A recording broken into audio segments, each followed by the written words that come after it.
성도님들 혹시 하나님께서는 비빔밥을 싫어하신다 라는 이야기를 들어보신 적 있으십니까? 아니면 혹은 하나님께서 혼방으로 된 옷을 싫어하신다 들어보신 적 있으십니까?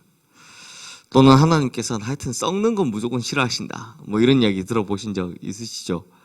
뭐 없으실 수도 있는데 참 뭐 하나님은 비빔밥도 싫어하시고 혼방으로 된 옷도 싫어하시고 이런 어이없는 말들을 이제 버젓이 신앙서적에 이렇게 싣는 것이 한국교회 현실입니다. 그런데 그 사람들이 대체 무슨 근거로 이런 말을 하느냐? 그 근거가 바로 방금 읽었던 이 말씀입니다. 왜냐하면 여기에는 하나님께서는 썩어 짠 것을 좋아하지 않으시고 또 식물이나 동물도 썩어 놓는 것을 좋아하지 않으신다라는 말씀이 나오기 때문이죠. 먼저 오늘 보면 9절 말씀 한번 보십시오. 내 포도원에 두 종자를 썩어 부르지 말라.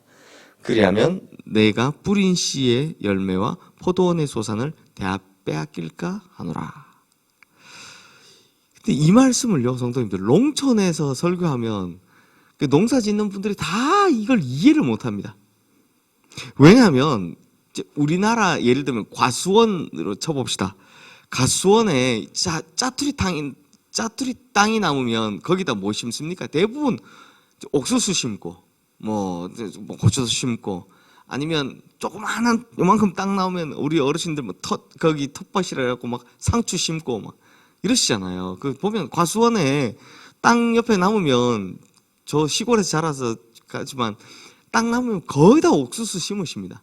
거의 다 옥수수 심으시거든요. 안 심는 분이 없으세요. 그러니까 이걸 그냥 지금 우리 그냥 농촌에서 보면 이게 무슨 말이야 이런 생각이 드는 겁니다.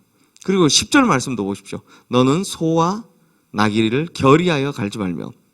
그러니까 멍에를 맬 때, 끌 때 소는 소대로 나귀는 나귀대로 따로 같은 멍에 넣어서 밭 깔게 하지 말라라는 겁니다.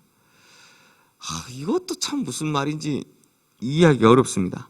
아니 뭐 소 한 마리, 나귀 한 마리 가진 사람은 전 재산이 그건데 그 농사 지을 때 그거 안 쓰겠습니까? 근데 이렇게 해라 라고 이야기를 합니다. 그리고 11절 말씀 보십시오. 양털과 배실로 썩어 짠 것을 입지 말지니라.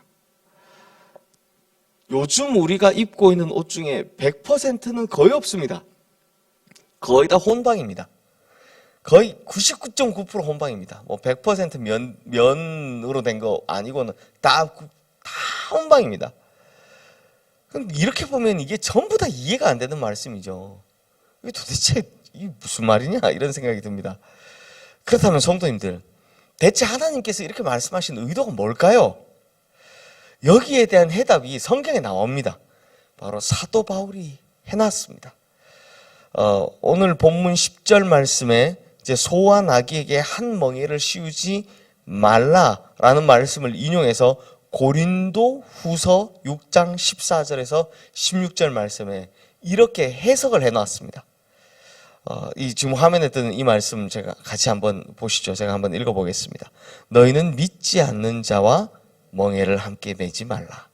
의와 불법이 어찌 함께하며 빛과 어둠이 어찌 사귀며 그리스도와 벨리알이 어찌 조화되며 믿는 자와 믿지 않는 자가 어찌 상관하며 하나님의 성전과 우상이 어찌 일치가 되리요. 우리는 살아계신 하나님의 성전이라. 이와 같이 하나님께서 이르시되 내가 그들 가운데 거하며 두루 행하여 나는 그들의 하나님이 되고 그들은 나의 백성이 되리라. 자, 사도 바울이 해석을 너무너무 잘했죠. 뭐라고 이야기합니까? 사도 바울이 하는 말이 믿는 자와 믿지 않는 자가 어떻게 한 멍에를 맬 수 있느냐 라고 이야기를 하는 겁니다. 그러면서 거기다가 뭘 붙입니까? 의와 불법이, 또 빛과 어둠이, 그리스도와 벨리알이, 하나님과 우상이 어찌 혼합될 수 있겠느냐 이렇게 이야기를 하는 겁니다. 즉 빛은요 어둠을 몰아내지 절대 공존할 수 없는 법이죠. 그리고 하나님과 우상도 절대로 공존할 수 없는 법이죠. 마찬가지로 이 세상의 빛과 소금인 우리 성도들, 우리 같은 사람들은 절대로 어둠과 썩어져가는 이 세상에 공존하며 살 수 없다라는 겁니다. 성도님들, 오늘 본문에서 하나님께서 이렇게까지 말씀하신 것은 이제 가나안 땅에 곧 들어가야 하는 이스라엘 백성들이 가나안 땅에 들어가서 그들과 동화되는, 그들과 같이 되는 그 어떤 일도 함께 도모하지 말라라는 이야기를 하고 계신 겁니다. 그러므로 이런 의도를 가진 말씀 가지고 절대로 비빔밥은 먹어서 안 된다고, 절대로 혼방은 입어서 안 된다고 이렇게 주장하면 틀렸죠. 그러기보다는 지금 이 시대를 살아가는 우리는 이 말씀 안에 담겨있는 영적인 의미를 바라보므로 사도 바울처럼 해석할 줄 알아야 한다는 겁니다. 그리고 참 감사하게 사도 바울이 해석을 잘 해놨지 않습니까? 그런데요, 그러고 보면 참 신기한 면도 좀 있습니다. 제가 이거를 해석을 하면서 가끔 성경을 볼 때 그런 거 있습니다. 우리 안식교나 뭐 하나님의 교회 뭐 이런 계열들, 그러니까 안식일을 주장하는 이 계열들 보면 그 사람들이 우리에게 공격하는 게 뭡니까? 자기들은 하나님 말씀을 다 지키며 사는데 이 기성의 교회들은 가짜다. 너네는 하나님 말씀을 제대로 안 지키고 산다. 막 이렇게 이야기를 하잖아요. 그래서 이 안식교인들은 하나님 말씀 있는 정말 1.1획 그대로 안 지키면 지옥에 떨어지는 것처럼, 불못에 떨어지는 것처럼 그 요한계시록 22장 말씀 가져와서 저희한테 막 설득을 하거든요.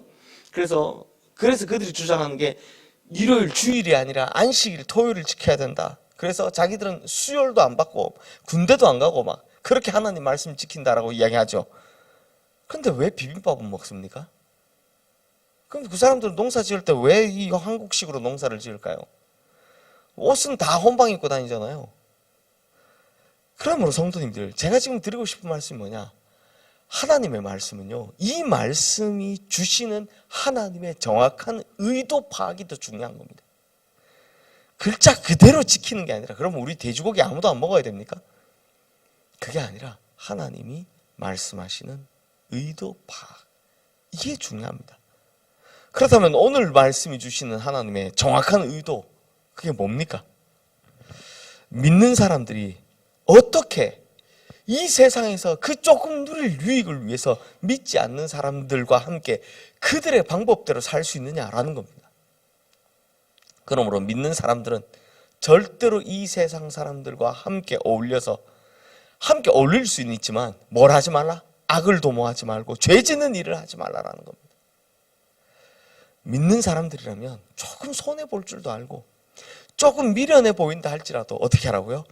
절대로 믿지 않는 사람들의 길을 가면 안 된다라는 겁니다. 즉 하나님 앞에 순수함을 유지하라, 이 말씀을 하고 있다라는 겁니다. 그러므로 성도님들, 우리는 우리의 삶의 자리에서 내 삶에 조금의 그 만족이나 유익을 얻기 위해서 막 타협하면서 살아가고 신앙의 양심을 저버리는 일이 생기진 않는지, 그런 일이 내게는 없는지 늘 돌아봐야 할 줄로 믿습니다. 빛은 어둠과 공존하지 못합니다. 의는 불법과 공존하지 못합니다. 그러므로 우리가 불법과 멍에를 같이 하고 어둠과 멍에를 같이 매는 일이 없도록 늘 우리 스스로를 엄격히 지켜서 하나님 앞에 순수한 신앙 그 자체로 살아가시는 우리 모든 성도님들 되시기를 주님의 이름으로 축원합니다.